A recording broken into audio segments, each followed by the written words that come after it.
The following program and contents, including the views and opinions expressed by the host and any guest speakers, are solely for informational and entertainment purposes. The views and opinions expressed are not endorsed or supported by Relmar McConnell Media Company, the X Zone Broadcast Network, their employees, affiliates, or advertisers. The host and guest speakers are solely responsible for their own perspectives, and their views do not reflect those of Relmar McConnell Media Company, the X Zone Broadcast Network, their employees, affiliates, or advertisers. The information provided in this program should not be considered as professional advice or as a substitute for professional consultation. Listeners and viewers are encouraged to form their own opinions and seek independent advice when necessary.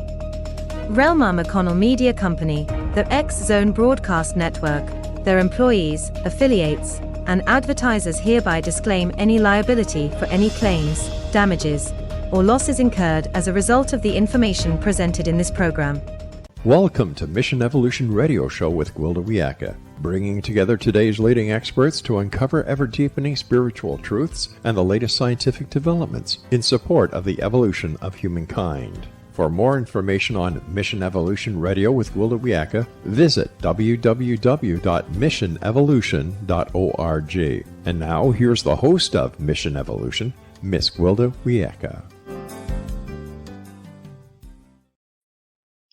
The oldest Tibetan shamanic tradition and religion is Bon. The Bon monks survived war and persecution to continue practicing today. Stay tuned as we explore their amazing story. Mission Evolution Radio TV is brought to you on the X Zone TV and the X Zone Broadcast Network. We're produced by Relmar McConnell Media Company with studios and corporate offices in St. Catharines, Ontario, Canada. With us this hour to discuss the salvation of the Tibetan's oldest religion is Jackie Cole. Jackie is a retired veterinarian who's been a Bon student for over 20 years with many contacts in the worldwide Bönpo community. She lives in Galveston, Texas, with co-author and husband Harvey Rice. Their book is entitled Flight of the Bon Monks, War, Persecution, and the Survival of Tibet's Oldest Religion. Her website, flightofthebonmonks.com. Jackie, thank you so much for joining us on Mission Evolution. Oh, thank you. It's a joy to be here. So let's start out with, what is Bon? Oh, yes. It's not a bonbon. You don't eat it, right? Well, maybe. It's Bon is the native religion of Tibet. It nowadays looks very similar to Tibetan Buddhism because it was there traditionally. Actually, the founder of Bon was believed to have been, according to the histology of Bon, to have been there 18,000 years. Oh my goodness. So it's considered to be extremely old. It was intermeshed with the Xiongzheng kingdom, which had incorporated the edges of Tibet and then later part of Tibet prior to that kingdom coming into effect. The Buddhists came to Tibet in the 7th century, and the Bon was suppressed at that point and began to make a comeback again in the 11th century. In the meantime, the two religions, the Buddhism and Bon, sort of intermelded and co-opted many of the same things. So if without knowing about it, you would look at it and seem to think that it's much the same in terms of iconography and philosophy, but the Bon is a little bit older and has some aspects to it that are different than Tibetan Buddhism.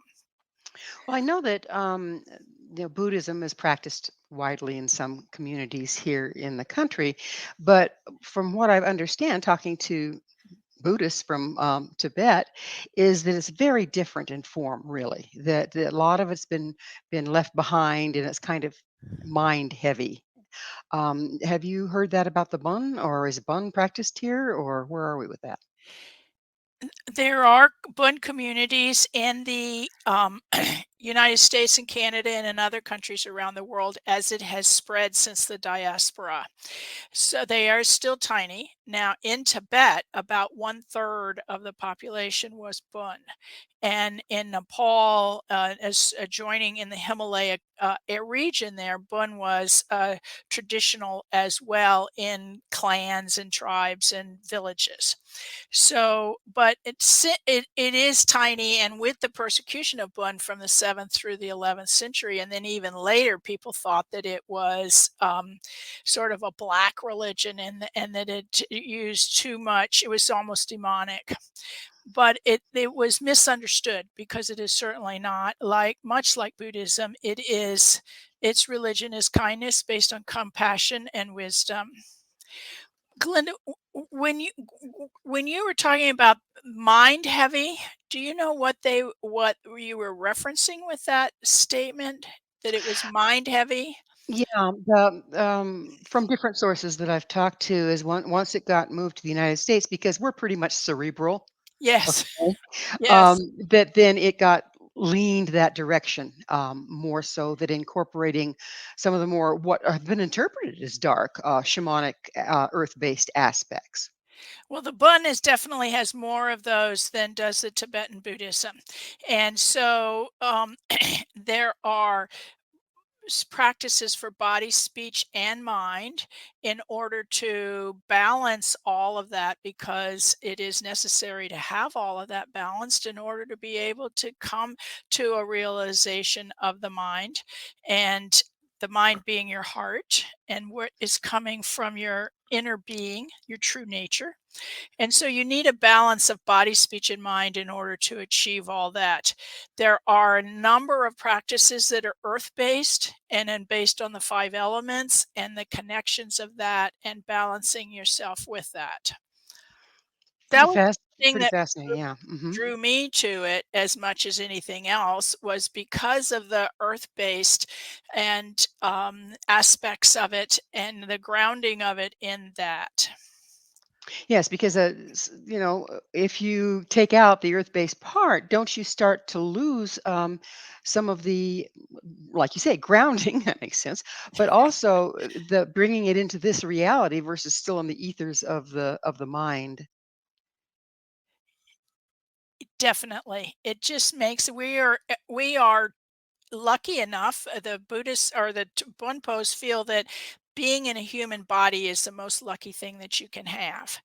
And so because you are able to think and receive the Dharma and then be able to practice it. So we need our bodies in order to be able to practice this. And it's all integrated there. Right. So, what is dharma? The Dharma is the teachings. So the Dharma it includes whatever teachings you receive orally. It includes the texts, and the basis for the religion is the Dharma is the teachings that provide the curriculum. And within that, are there activations that are not necessarily in writing and in physical form?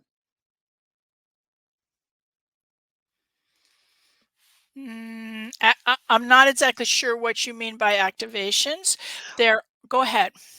Well, sometimes in different religions, being in the presence of a master brings about some kind of energetic shift in the student. Oh, I see what you're talking about.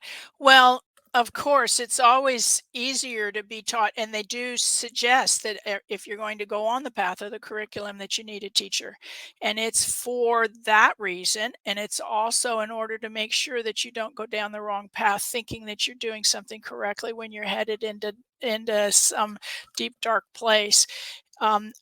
I find when I take classes that to be with someone who is accomplished and has accomplished some of the things that they're trying to teach us makes it so much easier. Just their essence changes the atmosphere in the room.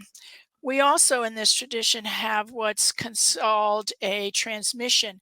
When a teacher has taught you the lessons out of a book or out of a teachings, then at the end of that, they give you what's called a transmission. And that's a heart to heart transmission of it, so that because with this tradition, what you want to do is study something. So you learn it, you listen to it, then you think about it and study it, and then you practice it. And it's the practice that actually gets you where you're the intended result to be. They Does it integrate it? Bring it all the way through the physical when you're practicing. Yes, of And course. yeah, and Yes, so by yes. activation with transmission, those are the same things for me. That's what I was talking about. Yes. Yeah. And then there's also, of course, when you're practicing with a master, the atmosphere in the room is more open, and which it makes it easier for you to settle into whatever state it is that you need to be to receive or to understand the teachings. In this day and age, there's a lot of self-professed masters. Master this, master that, master shaman, master.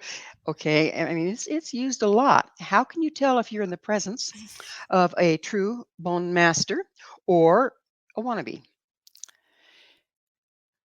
The the tradition has a um, curriculum, and the curriculum is taught in the monasteries, and the monks can go there, so that the monasteries in the Dubun tradition are like universities.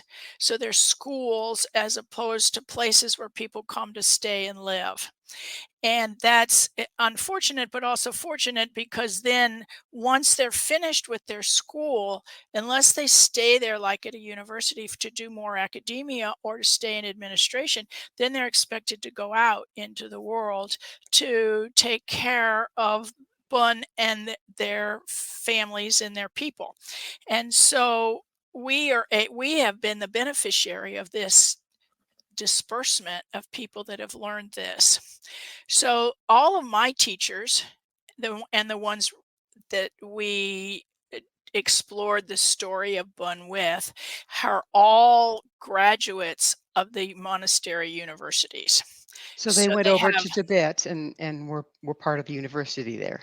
they started out in Tibet as part of the universities there. The mother monastery in Tibet was Minri. There were monasteries all over Tibet at the time, and back in the 50s. And they started there and got their what's called a geshe degree, which is equivalent of a PhD. Usually takes about 12 to 15 years to graduate with a geshe, and it covers a lot of different subjects and titles. And so the and you will hear them called geshe so and so, geshe denma, geshe yongdrong, geshe, and so forth. So they're called different, their name plus geshe being their title. If you have a teacher who's a geshe, then you know that they have been through not only the learning but the experiences that they need to have to be able to be qualified to teach. That's pretty much of a huge dedication of time, isn't it? Yes, it is. Yes, it is. Dedication of time and their life for that. The the whole uh, curriculum, when you teach, you have to have, there is a deal where they teach you who's a qualified teacher and then who's a qualified student. And Oh, you want interesting. to, yes, and so you want to make sure that if you're going to put in the time and energy, just like you were talking about in terms of a big commitment, that you have someone who is a qualified teacher, and that student is qualified, and that the two match up. The 2 match up. So Well, it's exactly. time. It's time for us to take a station break. Okay. Jackie and I will return shortly, so don't go away. This is Mission Evolution, www.missionevolution.org. Bon, religion, shamanic form, healing modality, or superstition. With us this hour is Jackie Cole, the co-author of Flight of the Bon Monks, War, Persecution, and Survival of the Oldest Tibetan Religion. Jackie, what is it?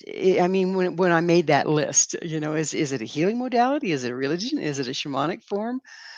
Is it superstitious? Where does it fit into those categories? I would have to say it's all of those except superstition, in that it is a religion and that it is a spiritual tradition, long-standing spiritual tradition. Does have healing modalities within it, built within it. And then you said one more. Let's see what I say. Anyway, it is Shamanic form. shamanic form. And there are, depending on your definition of shamanic form, there are some practices that some people would consider shamanic practices. You understand that this is formed in a part of the world. This religion came to a part of the world where everything is harsh. Everything is difficult, especially the natural things. And so great reverence was developed for the natural area, and then also there was great need to protect from the natural forces and to enhance whatever natural forces were there in order to grow your food and protect yourself and your animals and so forth.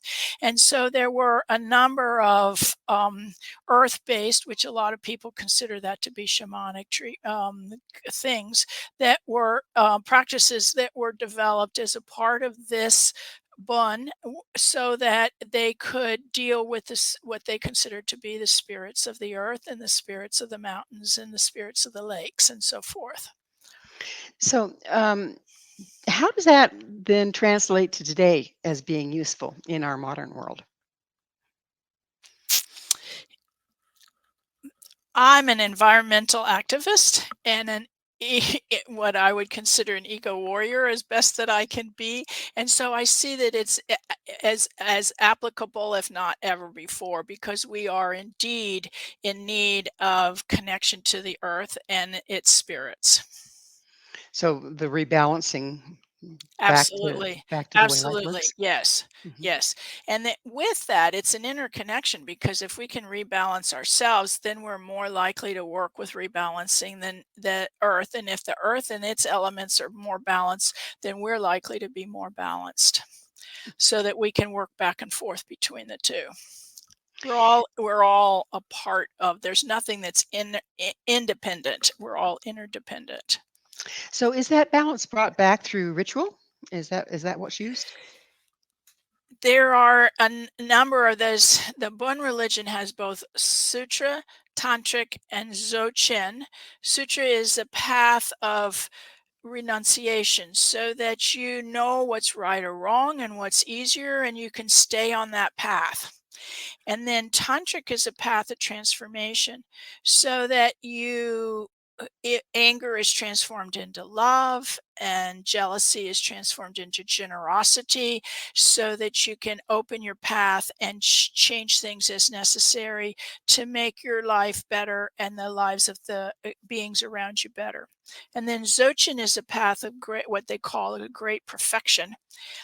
That is a path where if you leave everything as it is, it just dissolves away and becomes perfection. So that if anger were to arise, you would be able to look at it, hold it, look at it, and if you just kept looking at it, it would dissolve away. Yeah, I know. I agree. This is a practice that people practice for lifetimes in order to try to learn it and to practice it. So, but we were talking about, is there ritual? There are within this lots of rituals built in.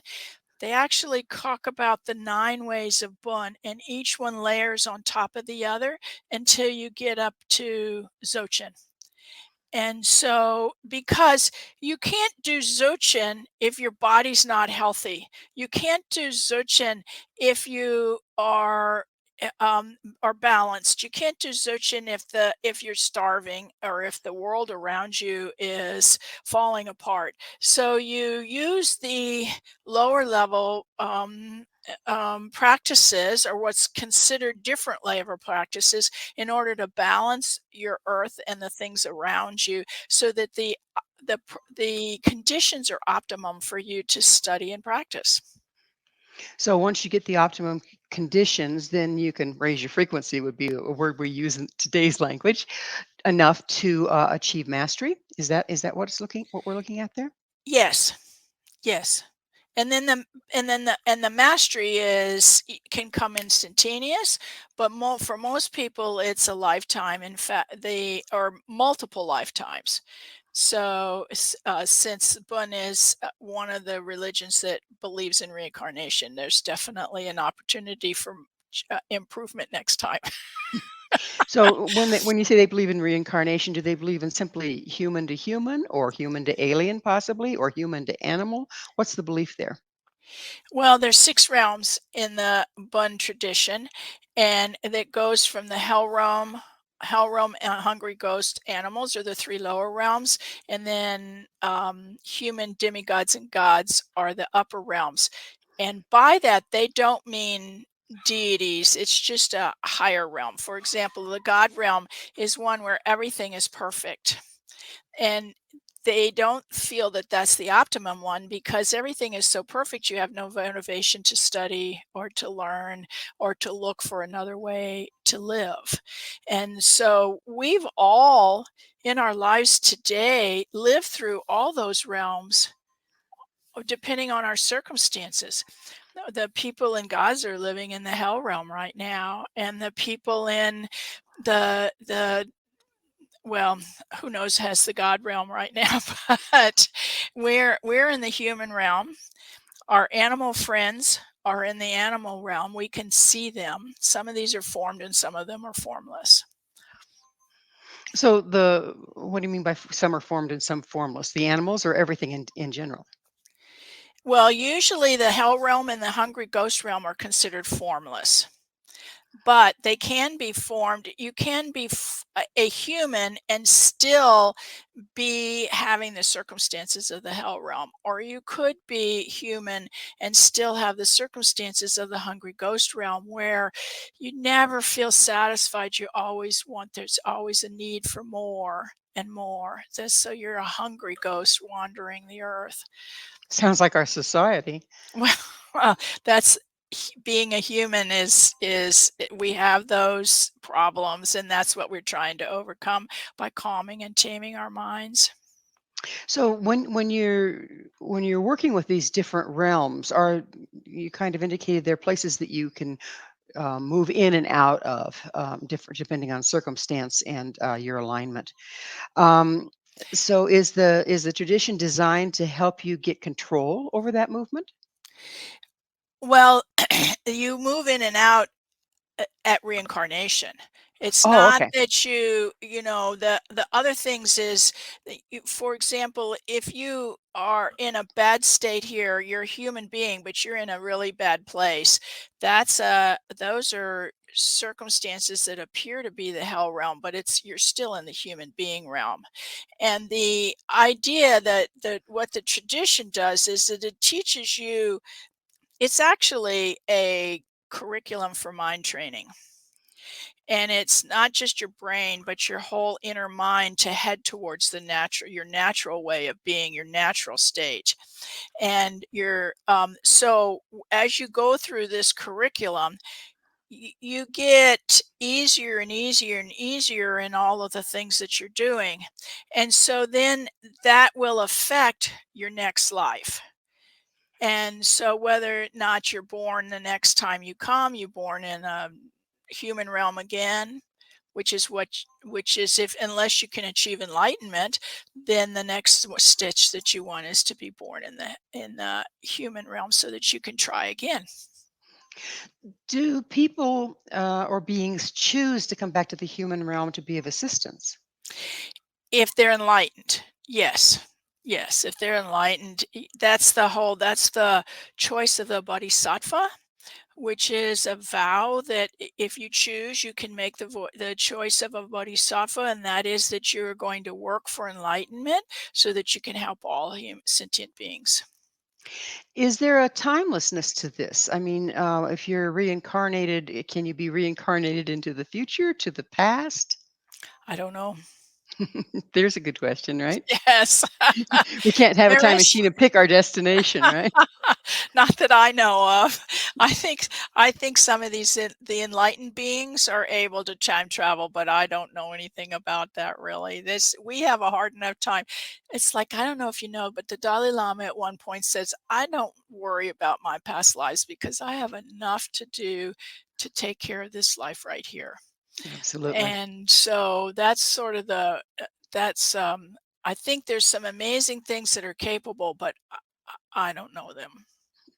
So, what drew you, and how did you become interested in, and how did you find the bond? That's really an interesting question. I was raised in the Methodist church, but I left the Methodist church.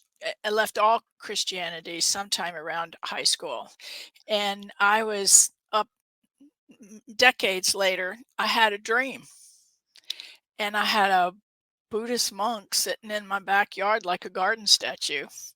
And then I had all these other Buddhist monks come with the horns and the drums and the uniforms and the whole 9 yards, come and take him away to go be my teacher. And I thought to my when I became fully awake, I said, "This is too auspicious, it's too noticeable, it's too wild not to pay attention to." So I went to the half price bookstore the very next day and I looked on the religious shelf and I found every book, and I could tell by the color of the robes and so forth that this was a Tibetan monk. And so I took every book on Tibetan Buddhism off the shelf and took it home and started studying. And it took me a couple of years of looking around and going to hear this teacher, or going to see this, or going to do that until I stumbled into Bön and it stuck. And I think one of the main reasons is because it is so earth based.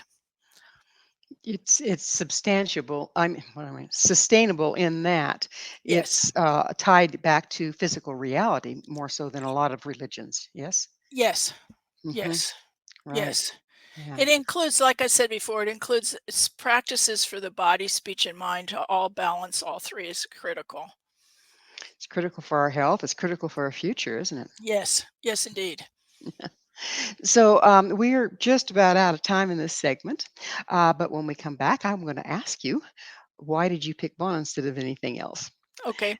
Okay, Jackie and I will be right back to continue this discussion. So you stay right there. This is Mission Evolution, www.missionevolution.org. Can you heal with Bond? This is Mission Evolution, missionevolution.org. With us discussing the ancient Bon is Jackie Cole. Her website, flightofthebonmonks.com. Jackie, just before we close, I said I was going to ask you why you really decided on Bon. And you also mentioned that there are healing modalities in Bon. So why did you decide on Bon versus any other Tibetan practice? And have you experienced the healing as a result? I took some classes that were general, and one of the things that one of the teachers said was it's better to pick something and go deep to it rather than try to surf across several and figure out which one means something more to you. So when I found Bun by accident, completely and totally by accident, I started taking some classes in it and it fit for me personally. And like we said, I think in part because it was earth based and then had some earth based practices. And so then I just decided that I would try it out and stay with it for a while. And 20 years later, here I still am. So it does seem to fit. And there are healing practices within it. In fact, almost everything that we do can be applied to healing. You can start with something as simple as a small short mantra, the heart mantra that we use. Om Matri Muye Sale Du. And you can repeat this, and this conjures up the higher of the deities as well as the guardians of the six realms. We talked about the six realms, the different ones. And so then you sort of conjure them as protectors. And so you say this mantra over and over again. It helps to focus the mind and calm the body and calm your heart. And also the vibrations in your throat have particular healing properties in and of itself. Then what we can do is take that and blow the essence of that mantra into a bottle of water. And then you can use that to drink and to help to heal. So that's just one very simple little healing practice that we have. There are different in the tantric practices. I remember I mentioned a tantric practice where you transform. Well, one of the things that we sometimes do, we'll imagine ourselves transformed into a deity, and several of those are specifically for healing. As a veterinarian, if I was feeling nervous about a process that I was going to have to do, or unsure, or I wanted something special for an animal I was working on, I would just sort of hum the beginning of the mantra to myself, and just sort of take on the energy of that healing deity.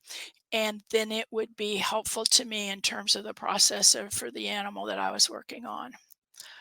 It sounds like you're talking about energetic healing, vibrational Yeah. healing. Yes, I'm sure it could be called by that by many people. So, does each deity kind of stand for a particular set of frequencies that perform what the deity stands for? I've never had it taught to me in terms of frequencies, so I can't really say that.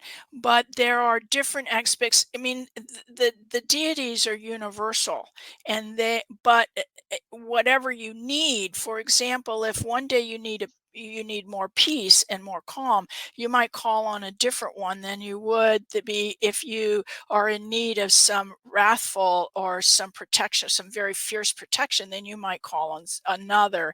And so the different deities are all a universal one, but they manifest in themselves in the different ways that would be helpful to a person. So, am I understanding you to say that there is just one deity, one God, There's basically? no there's not one God, but the essence of it is universal. For example, the protective deity is can be as calm and peaceful as the peaceful deity, and the peaceful deity can be healing and wrathful as well.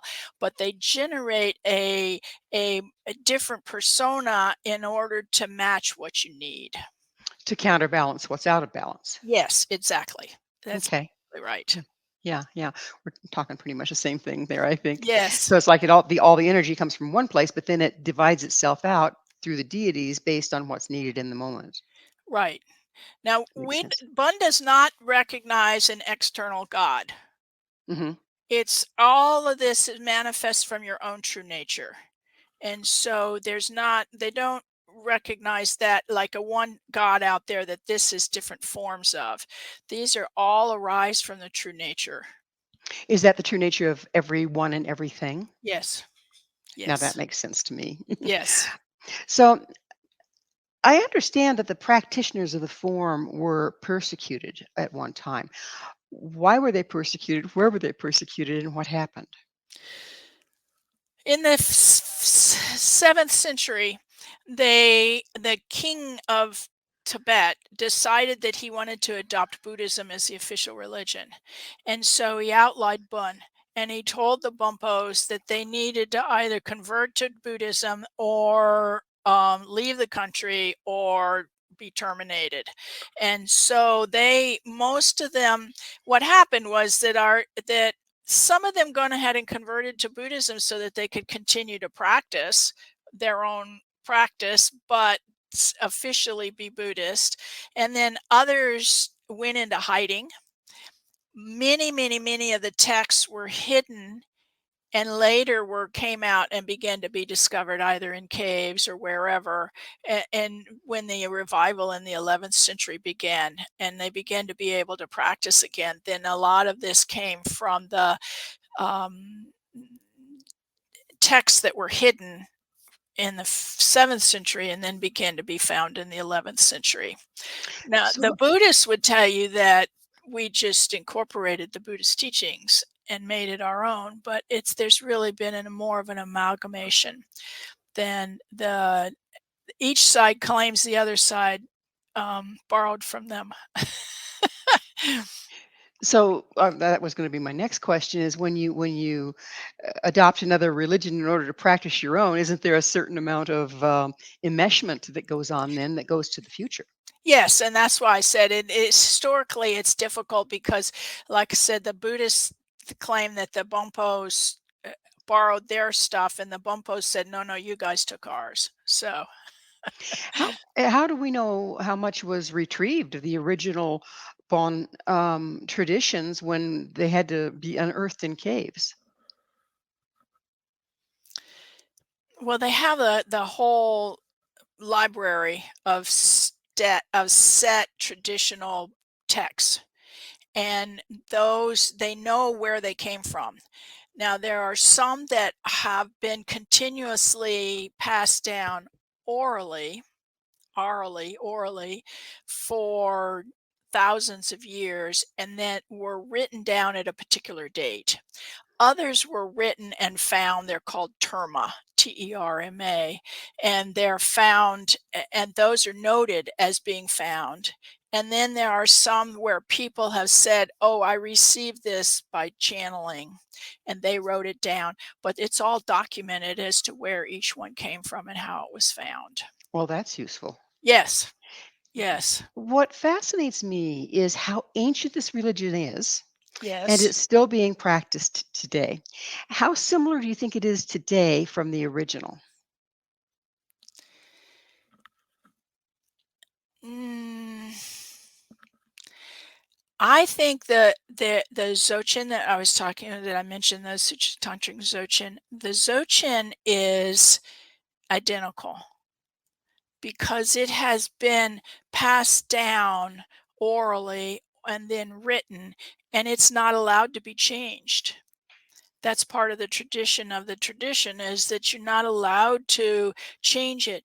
Occasionally, a master will come along that will write commentary, which is sometimes helpful for their students. But in terms of the text is not changed, and so that part of it is the same according to history and tradition.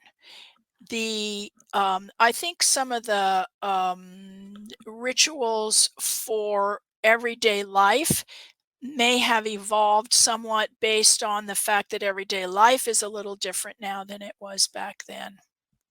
Well, language is too, and interpretation of language. I mean, we run into this with the Bible. Well, is it the King James version, or is it the this, or is it the that? And the same chapter can sound very, very different based on how it was translated. Is there some pollution that's gone on in that way? I don't have a good way to analyze that because the texts are all in Tibetan. And so the Tibetans, I have seen with it coming to the West, I have seen several different teachers translate the texts, and they are very slightly different, but in essence, they are exactly the same. And as you begin to study, you begin to learn specific words that are so that you can actually, even if you don't speak Tibetan, you can actually follow the text. And when you can see certain words come up, then you know that's what that means. So I think for the most part, they are essentially the same. Different teachers will they are taught to be extremely careful and to not change this stuff. At least that's what they tell us they were taught. And since every teacher starts a teaching with who they are, what their lineage is, who taught them, where they got the transmission for this, and how come they're qualified to teach this, and then they say, and we're not allowed to change this stuff, you have to assume that it's pretty much the same because every teacher that I've taught from, that's the way they start their lecture. Now, when people ask them a question, they will interpret it to the certain degree for that question. But for the most part, the texts are same. I wish we had that kind of accountability in a lot of the things we do today, don't you? Yes, yes, yes. And it's that very thing that made me think about these people because I would hear that over and over again. Now, it took me a good number of years for that stuff to begin to sink in and to understand that this was such an important part of the Bun tradition. And then I began to hear that there were only four masters who had been able to escape from Tibet that were still alive. And so I just thought these are people's stories that need to be told, and we were able to go and talk to them and listen to their stories, and it was fascinating to hear the trials and tribulations that they went to within Tibet, and then in their escape with Chinese takeover. Well, we'll have to go deeper into that because it sounds doggone interesting. But Yes. it is time for a commercial break. So Okay. stay with us. Jackie and I will Yes. continue to explore Bon as an evolutionary tool. This is Mission Evolution, www.missionevolution.org. How can Bon be used as an evolutionary tool? This is Mission Evolution, missionevolution.org. We're continuing our discussion with Jackie Cole. Her website, flightofthebonmonks.com. Jackie, just before we entered into this, before the break, we were talking about how you actually got to speak with some of the living masters that tell me who they were and how did they survive what they were in? How old were they? the the person most that's still alive, and he's still alive today, he's 99, that is the most attributed to saving Bun is Yungsan Tenzin Namdak Rinpoche. And Yungsan is a title, it's an honorary title. Tenzin Namdak is his name. Rinpoche, of course, means special one or beloved one. And so he has an honorific at the beginning and at the end of his name. Yungsan was I'll call him Yungsan Rinpoche. Yungsan was a interesting character. He lived in he is a very interesting man. He was determined he's very headstrong, and that's one of the reasons he has been able to do the work that he's been able to do. But he became a monk at a young age, and then was very learned and considered. He was actually the head teacher at the mother monastery Menri in Tibet. But then he left there to go to a monastery up further up into Tibet in order to try to raise funds. They rely on donations for everything, of course. Even back 50 in the 50, 60, 70 years ago, everywhere they all rely on donations. So he was up there when the Chinese invaded Tibet in 1950. And then there was the revolution, the revolt, not revolution, but revolt within Lhasa in 59. And with that, there was a crackdown with the Chinese on religion across the board. In Tibet, religion was so intertwined with the government that there wasn't really any way to tell them apart. And so when the Chinese took over the government, then they needed to likewise begin to maintain control of the monasteries. And so they started persecuting all the monasteries and all of the monks. The people from Minri decided to escape. They left and went up to this monastery where Yungsan Rinpoche was. And then they all left from there to try to escape out to Nepal, which is where most everybody went, Nepal or India. And Nepal was along the border there, along the Himalayas. You cross the Himalayas and then you're into Nepal. Are there roads or is this No, a it's trek all via trails. foot? Yes, it's Yeah. foot. It's all by foot. There's no roads. And in About what fact, it's altitude? one of the reasons that Tibet had such a hard time putting up an effort to disperse the Chinese is because they were so backward. And this was by choice because they liked being able to be solitary and they didn't want to offend the earth spirits. And so they just kept everything very, very, very low key. So this is the Tibet is in altitude. Lhasa is at 12.5. And then the Changtong, which is the big plateau on the other side of another line of mountains, is at starts at 15 Oh and my goes up goodness. from there. Menri Monastery, the mother monastery, there is at 18,000 feet. So it's interesting. Recently, they found out that Tibetans have a genetic gene that allows them to live at altitude better than the rest of us. So when we went, I got altitude sickness so bad. Oh, I can only imagine. So, but nevertheless, they are made for it, and so they were walking, and then they were ambushed by the Chinese, and Yongzhen was shot and left for dead. And there were a number of miniature stories where he got saved over and over again. People and events occurred that opened a path for him to continue to live. And it was magic. And the protectors come down to help. I don't know, but I can tell you just story after story of things that occurred to save this man. And he eventually walked out. He ended up in Kathmandu, where he was just met up with this British Tibetologist named David Snellgrove, who had funding from the Rockefeller Foundation to Goodness. bring Tibetans to London to learn more about Tibet and their religions. And David Snellgrove, for some reason, picked Bön. And so he took 3 Bön masters to London, which Yongzhen went with that. And there he was able to write the first book in English about Bön and then also learn English and make connections and so forth, that then when he came back to India, was able to use those connections to establish a refugee camp or actually a settlement in India for the Bönpos who had left Tibet. Amazing. So, was he one of the ones that you got to interview? Yes, yes, Phenomenal. he is still alive and living in Kathmandu.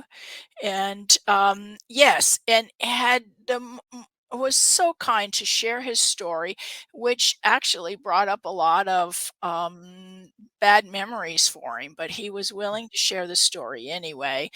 And, so it was fascinating to talk to him about that part of the history, but also it was so s it so strengthened my faith in that you could see all the reasons why we have that. He had the devotion, he had the faith, he had the determination, and he used all that in order to save his religion. And that certainly would apply to our lives today, wouldn't it? Yes. Yes, it would Yes. Yeah. indeed. And speaking of which, how do you see this ancient religion that's been Yeah. preserved? How do you see it serving our evolution? How do you see it serving us today?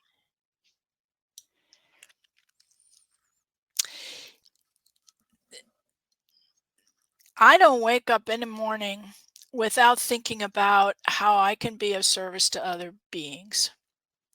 And in part, that's the way my mama raised me, but it's also reinforced by this religion. And so I think that by having the tradition of the Bon religion reinforce and give you um, tools in your toolkit that can help you to continue to have determination and compassion and find peace and study your inner being so that you can edge towards enlightenment and peace. So there's nothing more than we all need right now. You won't get any argument out of me on that one. And we certainly need something, don't we? So let's go back a little bit to, Sure. we don't have too much time left here, but I want to discuss Bon as a healing modality. Yeah. I understand how frequency wise Yes. it attunes a person and they can reestablish balance or counterbalance what they're lacking with the different deities. How about herbs and that sort of thing? Did they use herbs? Do they use herbs? There's Tibetan traditional medicine uses herbs. Now, I'm not trained in it. I've had lectures on it and seen a little bit of it. I'm trained in traditional Chinese medicine, and I did acupuncture with my animals when I was working as a veterinarian.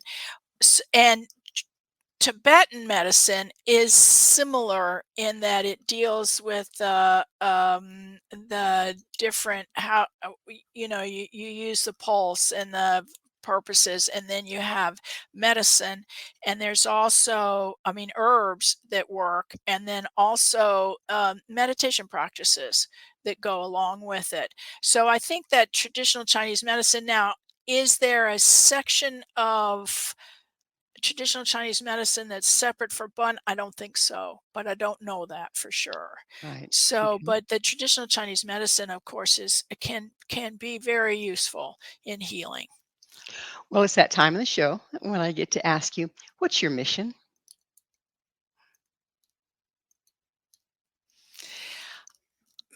My personal mission is to try to practice enough to achieve enlightenment, but mostly what I'm working on is to try to make my life and the life of people around me and beings around me as best as we can make in the circumstances that we're in. Mhm. That's a beautiful mission and much needed. Thank you. It's much needed. What would you like to share? What can you share with our audience to give us hope in these times that seem to be dark based on your traditions?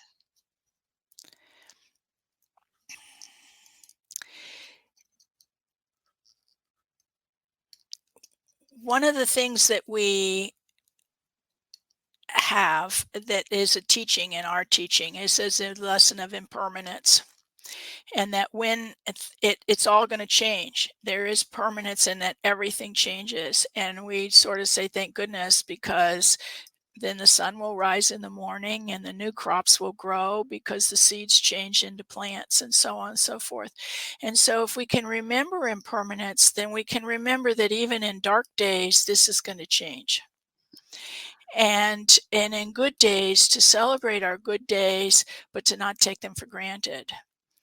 And so that's what I would say based on the Bun that I've learned there in terms of accepting impermanence and being happy for the things when it's good, and to know when it's bad that it's going to change. Those are words to live by for sure. Absolutely. We're just about to close. Is there anything else you'd like to share with the audience? I just wanted to say that these people that I've got to meet and write about are so incredibly im- eh, are such incredible influences in terms of inspiration. Mm. And so I feel very lucky to have been able to be not only a part of this Bun tradition, but also to be inspired by them because they just were incredible. It's a Well, special stories. we are out of time. Jackie, thank you so much for coming on the show. Thank you for having me. I enjoyed talking to you so much. Our guest this hour has been Jackie Cole. Jackie is the author of Flight of the Bon Monks, War, Persecution, and the Survival of Tibet's Oldest Religion. To find out more about Jackie, you can visit her on her website, flightofthebonmonks.com. This has been Mission Evolution with Gwilda Wiyaka. For more information or to enjoy past archived episodes, visit our website, missionevolution.org. And join us next time because this mission will continue, bringing information, resources, and support to an evolving world.